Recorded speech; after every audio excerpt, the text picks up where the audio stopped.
This is the Global Podcast Network, where executives and professionals connect, share, and inspire. Stay tuned for the conversations that drive success.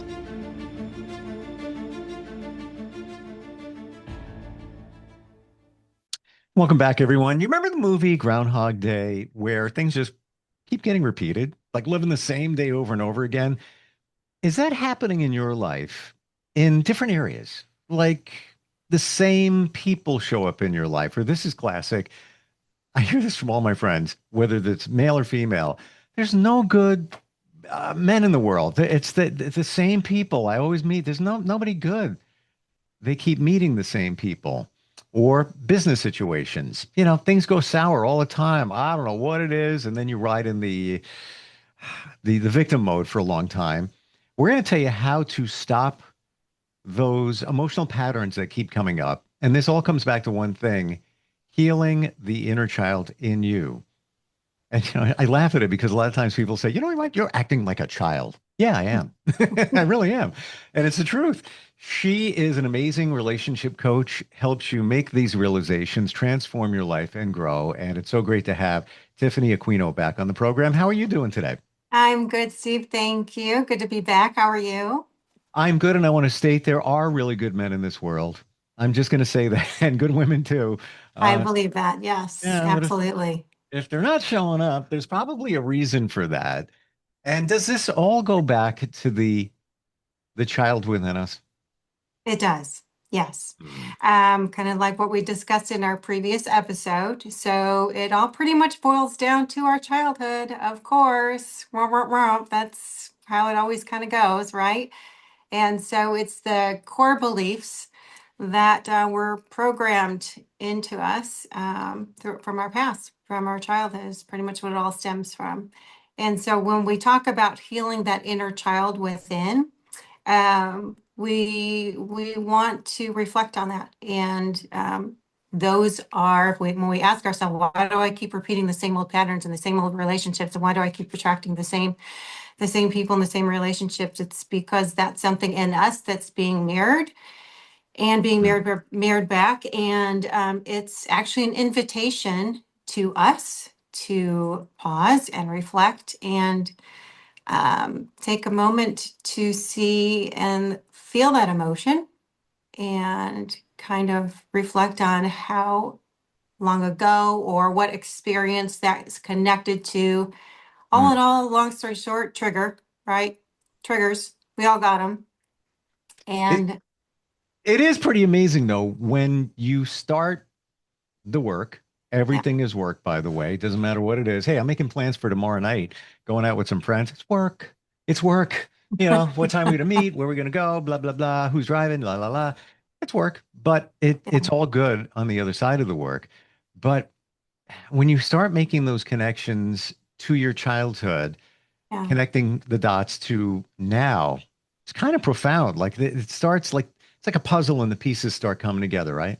Exactly, yes. And that's actually where I want to start. So we get into our childhood, right? From our core belief, or I'm sorry, from our core beliefs into our childhood, and we grow into our adult life. And then, we have all these relationships, and we're finally into our adult relationships, and we keep seeing the same old patterns. And a lot of times we are blaming the other person, right? Or it's this, it's them.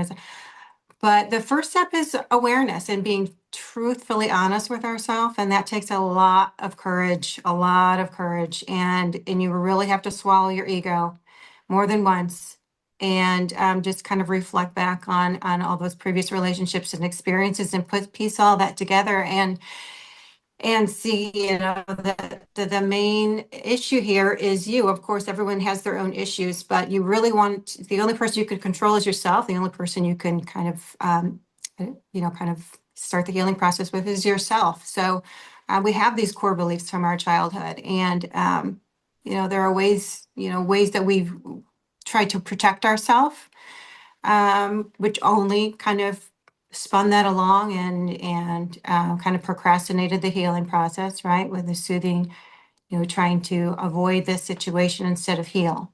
So, and of course, stories that we told ourselves, like we talked about in the previous episode, the I ams, right?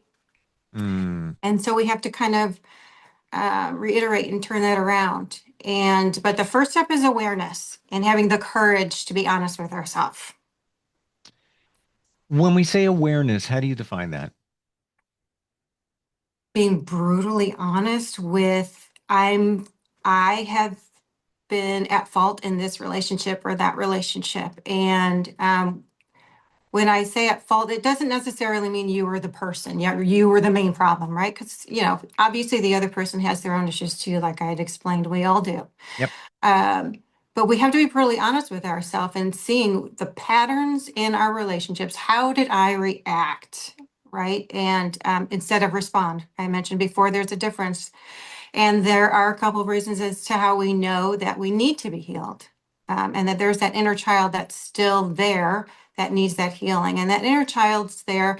You mentioned before also that, not feeling good enough, right? And that stems from that people pleaser, which all stems from the childhood of wanting to people please and not feeling good enough. And all in all, feeling that you were growing up in a home where love was conditional and not unconditional. Love had to be earned, right? So, and not being able to trust. All of that are signs of your inner child wanting to be healed. So when we go into that, there's this, the other key points are fear of abandonment, fear of rejection, fear of, for example, if someone texts you or you text somebody and it takes too long to get a response back and you start to feel anxious, right? Fear of someone being ignored, where you overreact to things, to small things. And I'm not saying where you're kind of overreacting to things. There are some things that deserve an overreaction, right? Let's have some things that are valid. But when you find yourself constantly overreacting to small things and you're seeing a pattern, then you know that there's something there. And I will say Mhm. that if you've ever heard of the old phrase, you marry the person's nervous system, is very true. Whoa, wait a minute. I've never Yeah. heard that one. Oh, no? You marry, let's process. You Okay. marry the person's nervous system. Nervous So system. I marry somebody. Okay. I am I am marrying their nervous system. Uh-huh. Got it. Hmm. So, should I keep going? Yeah, because okay, let's do this. How do Okay. we how do we define their nervous system? Okay. Let me start by saying this. Nobody's perfect. And we all want to get to a calm nervous system or to at least know how to regulate our nervous system Yep. when we know we're not emotionally regulated. That's really the key point because we're never going to be perfect all the time. We're never going to be whole all the time. When you hear all this mumbo jumbo about how we have to be completely whole before we meet our person and we have to be, fixed, and that's never going to happen. We're human beings. We're constantly ebbing and flowing, evolving and making mistakes and growing. However, Hmm. if you are a person who is willing to and consistent in self-development and willing to be honest with yourself and willing to say, okay, here are some things that I'm seeing a pattern in myself and I'm realizing it's from my past and from my childhood and I want to take care of that. And I want to be consistent with it. Maybe sometimes I won't be consistent with it, and I won't be perfect at it, right? But I'm calling it, I'm claiming it, I'm naming it. I want to work on this. That's someone you want to get into a relationship with. That's someone that whose nervous system isn't going to be perfect, but realizes that their nervous system might, is in an anxious, sympathetic fight or flight, typically. And we want to get to the parasympathetic nervous system, which is the calm. If you have the tools and the awareness, and you're in a place where, oh my gosh, I'm in an anxious state right now. This person's triggered me, or this situation's triggered me, and you can pause and emotionally regulate. That's really the first. That the awareness is the first, and the second is let's emotionally regulate. And there are many ways to do that. So that's a good start. So just speaking from experience, Okay. just because you connect with someone and Yep. they seem like they're even keel and everything's Yeah. good and it just seems like, and there those things that you mentioned before, abandonment issues and all of that. They're very real. I want to say you probably hit the top five or top three. Right. So spot on there. But if Sure. you meet somebody and your vibe is, they seem like they got it together, Yeah. doesn't always mean they do. Right. Yeah. There's Yeah. other stuff going on that they may have not worked through, Sure. childhood traumas, all of that. But I guess step one is, you know, Right. like for example, if you meet somebody and you hit it off and it's like looking pretty good, like this is all right, but they have tons of anxiety, Sure. or there's other things that present immediately. Yeah. You can use your filter and say, I don't know if this is the best for me, as opposed to Right. jumping into it. Very good point. And here's what I would say to that. Communication is key in any relationship. Huge, right? Mm. And we can get into the dating world and meet somebody, like you said, and get to a certain point and we're seeing all this. Um, I think it's very important to, like I said, just communicate to them, hey, look, self-development's really important to me. It's something I value very much.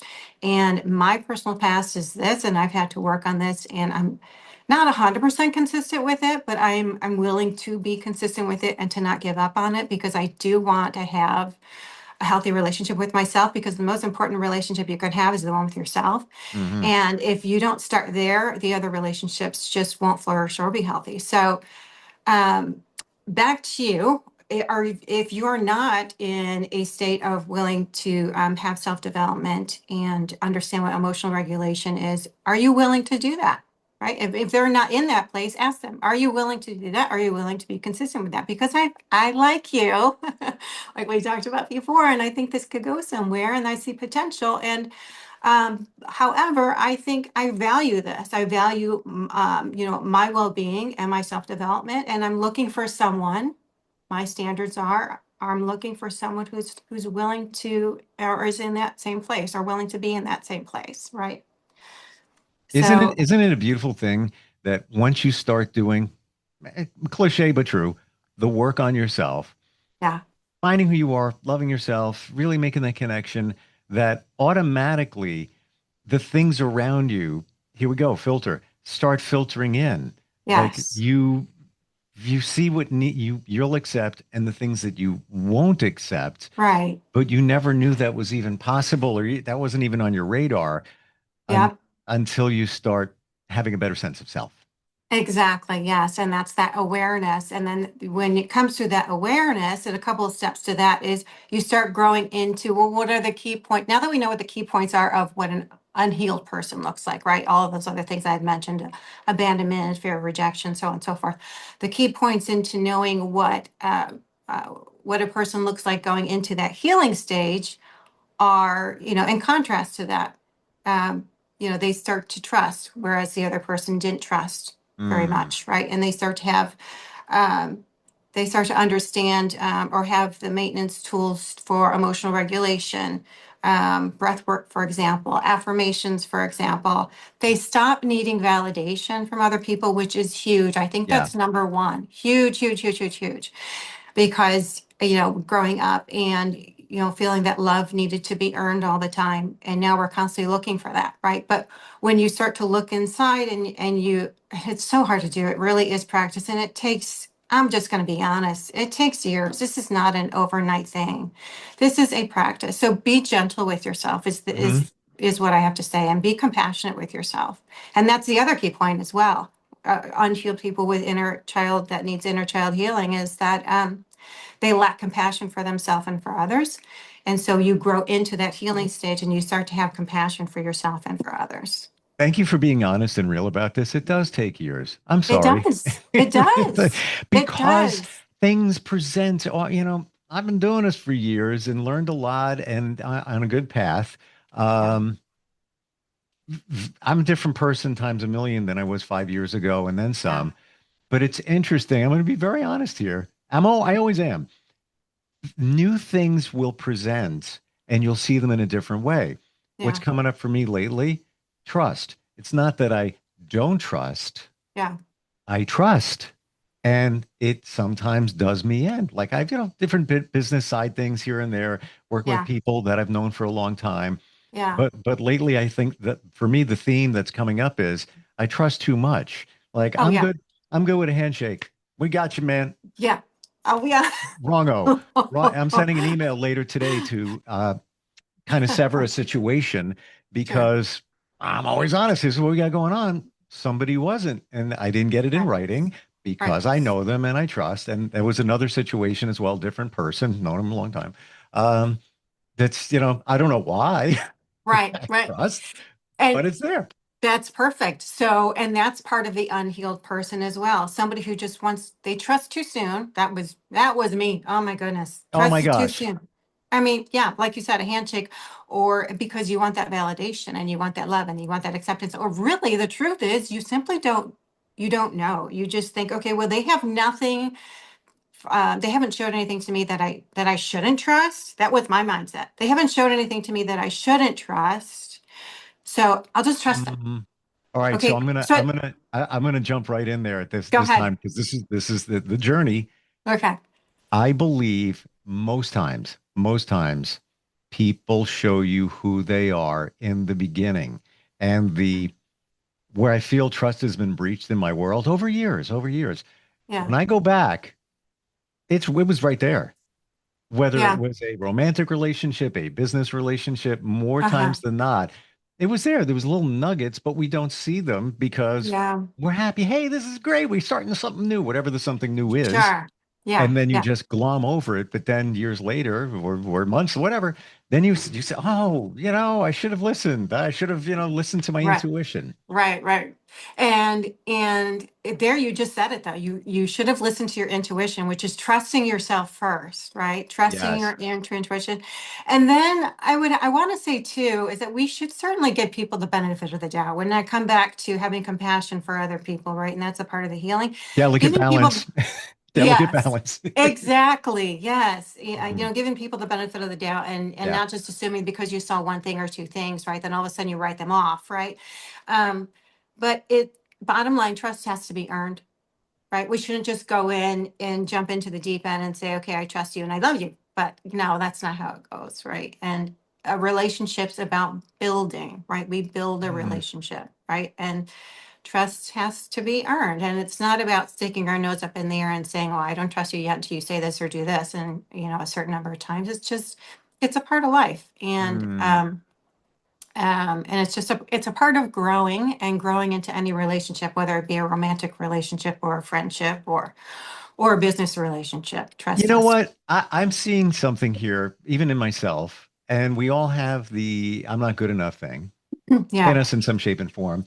And I'm going to say that I probably over trust, and I'm not stupid. I mean, I'm like, I feel I'm intuitive. We all are plugged in, watching everything, but Yeah. I'm always the one doing the heavy lifting in any Yeah. situation. And Yeah. it's just because I'm excited, like, yeah, I'll take care of the blah, blah, blah, blah, blah, blah, blah. And therein lies, the assumption that others are on the same page, if Oh you my will. goodness. You know what I'm Yes. saying? Absolutely. Again, that comes to the codependency and the people pleaser, thinking that they're on the same page, thinking that, and I think a little bit, not a little bit, I think a lot actually, when you grow up in a household like that and you grow up codependent and you grow up in trauma or you grow up constantly feeling like you're having to people please all the time, you become just naturally, you become extra sensitive. Truly, you become extra sensitive. And so being extra sensitive to that is that you're sensitive to everything. You're sensitive to their body language, you're sensitive to their tone and how they say things and do things, and so you're constantly wanting validation and acceptance, and you're trusting too soon, Mm. and all of those key points where you really have to just slow down and focus on the most important relationship. Again, I'm going to say it 100 times over, is the one with yourself.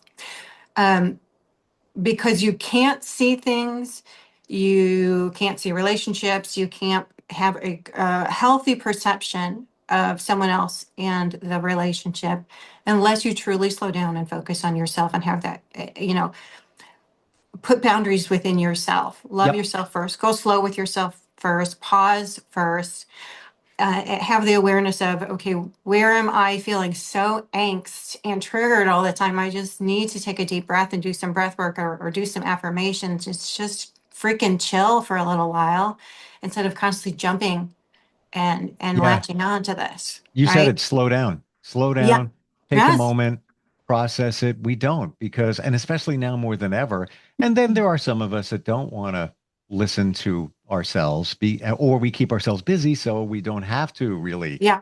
Yep. experience us. Yep. Yep. Yeah. That's another one. That's another trait of someone who is actually deliberately kind of using those are those soothing mechanisms for people who are unhealed, right?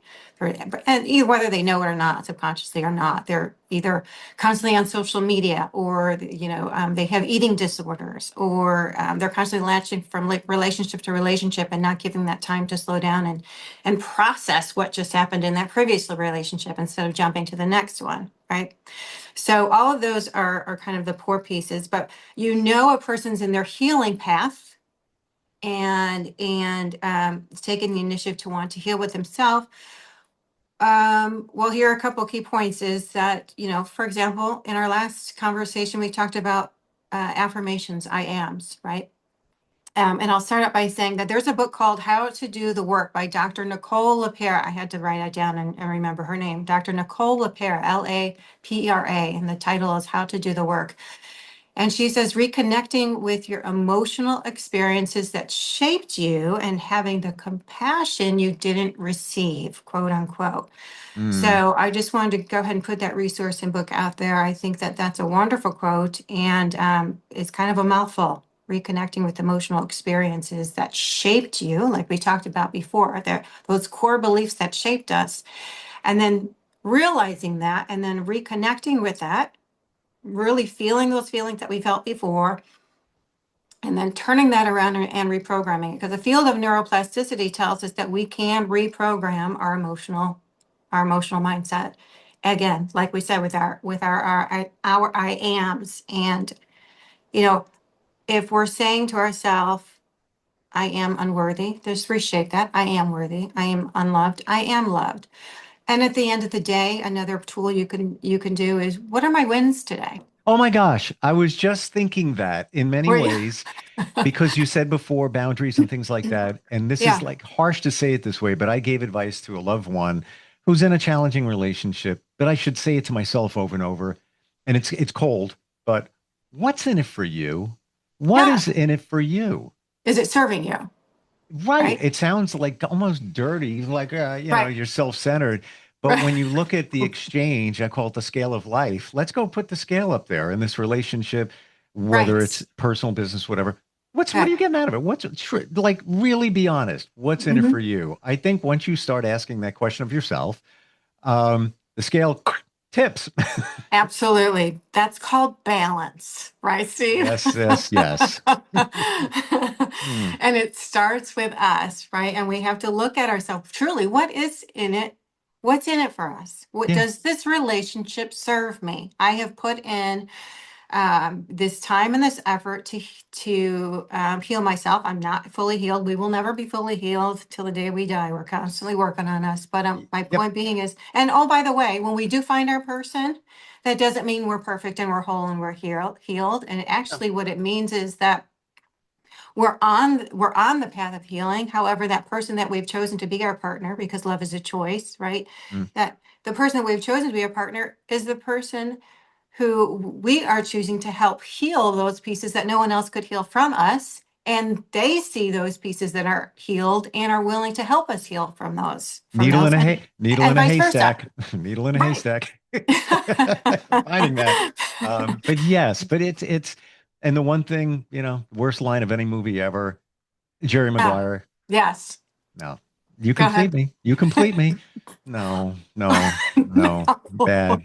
no, no, no, no. No Trouble. such thing. No such thing. No. We are out of time. How do we find you? If somebody wants to really work on themselves with your help as a Yes. coach and really have the best relationships, not only with others, but yourself. How do we find you? Absolutely. Thank you. So I do have a one to note too that I have what's called a boundary blueprint. If anyone wants to reach out to me, they could reach out to me two ways: through Instagram at Tiff Aquino, Aquino coaching, or my website, which is tiffanyaqinocoaching.com. Thank you so much for today. And very much so, m- Yes. getting to the point fast and making it easy to understand. Because I know this is like a little woo and things like that, but this is everything we're talking about Yeah. here. scientifically proven. The child within us, all of It that. is. But you get to it Yes. and make it easy for us to figure it out. I appreciate it. Thank you. Thank you. That's my goal. Well, thank Uh, you so much. It's a pleasure speaking with you, Steve. Likewise, we'll catch up soon, all right? This is the Global Podcast Network, where executives and professionals connect, share, and inspire. Stay tuned for the conversations that drive success.